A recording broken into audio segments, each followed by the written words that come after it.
जय जय शंकर हर हर शंकर जय जय शंकर हर हर शंकर जय जय शंकर हर हर शंकर जय जय शंकर. ஸ்ரீ சங்கர சரிதம் தெய்வத்தின் குரல் 5ஆம் பாகம். நாமகரண சிறப்பு. அவதாரம் ஆகிவிட்டது. பெற்றவர்கள், ஊரில் இருந்தவர்கள் எல்லோருக்கும் சந்தோஷமாயிற்று. லோகம் பூராவுமே அப்போது அநேக சுபசகுணங்கள் தோன்றியதாகவும், வைதீக விருத்தமாக பாஷண்ட மதங்களை பிரச்சாரம் செய்து கொண்டிருந்தவர்களுக்கு மட்டும் ஒரே துர்நிமித்தங்களாக தோன்றின என்றும் சங்கர விஜயங்களில் இருக்கிறது.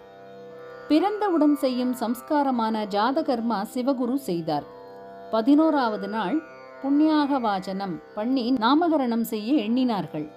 சங்கரர் என்று பிதா பேர் வைத்தார் என்பது எல்லோருக்கும் தெரிந்த விஷயம். எதனால் அந்த பேர் வைத்தார்? ஈஸ்வரனுக்கு வேண்டிக் கொண்டு ஈஸ்வரனின் வரப்படிதானே பிள்ளை பிறந்திருக்கிறது. அதனால் ஈஸ்வர நாமாக்களில் ஒன்றான சங்கர நாமாவை வைத்தார்.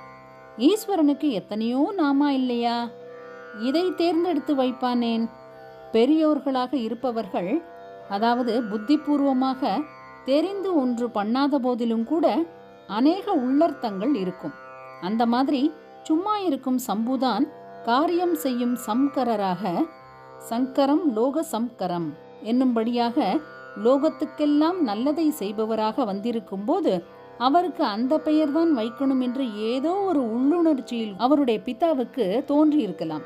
ஒரு வஸ்துவுக்கு ஒரு பெயர் ஏற்படுவதில் ரூடி என்றும் யோகம் என்றும் 2 விதம் உண்டு. ஏதோ ஒரு பெயர் சொன்னால்தானே புரியும். அதனால் அப்படி ஏற்படும் பெயர் ரூடி. அப்படி இல்லாமல் அந்த வஸ்துவில் குணம் அல்லது அது செய்யக்கூடிய காரியத்தை வைத்து அதற்கு பெயர் வைப்பது யோகம் அல்லது யௌகிகம். இதில் அந்த வார்த்தையை தாது பிரித்து அர்த்தம் சொல்ல முடியும். ஒருவருக்கு ஏதாவது ஒரு பெயர் வைத்துதான் ஆக வேண்டும் என்பதால் ஏதோ ஒன்றை வைப்பதை ரூடி என்றும், அவருடைய குண கர்மங்களை குறிக்கும் விதத்தில் வைப்பதை யௌகிகம் என்றும் ஒரு தினசில் சொல்லலாமானால், அப்போது ஆச்சாரியாளுக்கு சங்கர நாமம் ரூடி யௌகிகம் 2 விடுகிறது. அப்பா பாட்டுக்கு பேர் வைத்தார். அதுவே அவருடைய லட்சணையாகவும் இருந்துவிட்டது. அப்பா பாட்டுக்கு வைத்தார் என்றது அவ்வளவு சரியில்லை. அவரும் ஒரு காரணத்திற்காகத்தான் அப்படி வைத்தார். நல்லதை செய்கிறவர் சம்கரர் என்கிற காரணத்திற்காக அல்ல, வேறே ஒரு காரணத்திற்காக.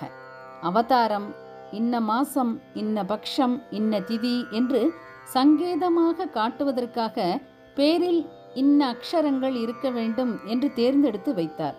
சேர்த்து பார்த்தால் அதுவே சங்கர என்றாகி ஆச்சாரியாளின் யௌகிக பேருமாகி விட்டது. ஜெய ஜெய சங்கர ஹர ஹர சங்கர. மகாபெரியவா சரணம். जय जय शंकर हर हर शंकर जय जय शंकर हर हर शंकर जय जय शंकर.